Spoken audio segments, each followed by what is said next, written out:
Surgeon সার্জেনের fan অনেকেই বলে ফ্যানরা যে সার্জেন ইন্ডিয়ার কিং। এখানে সার্জেন যদি ইন্ডিয়ার কিং হয় তাহলে বিদেশ থেকে কিংবা আমেরিকা থেকে যত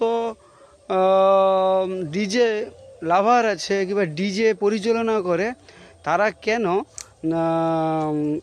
পাওয়ার মিউজিকের কাছে আসে? ইন্ডিয়ার কিং যদি সার্জেন হয় তাহলে কেন পাওয়ারের কাছে বিদেশ থেকে আসতেছে, আমেরিকা থেকে, লন্ডন থেকে ডিজে বড় বড় ডিজে লাভাররা, বড় বড় ডিজে পরিচালনা করে তারা আসতেছে কেন? যদি ইন্ডিয়ার কিং সার্জেন হয়, সার্জেনের কাছে যাবে, পাওয়ারের কাছে আসবে কেন?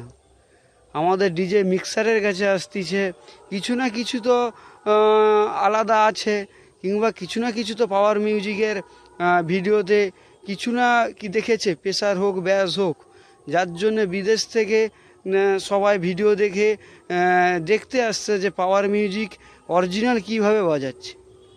আর যারা সার্জেনকে কিং বলেন, কিং আমার কথা আপনারা ভেবে দেখবেন যে সার্জেন কিং হয়ে থাকলে তাহলে কেন সার্জেনের কাছে না যেয়ে পাওয়ারের কাছে আসতেছে বিদেশের ডিজে লাভাররা কিংবা ডিজে পরিচালনা করে? আপনারা কমেন্ট বক্সে জানাবেন।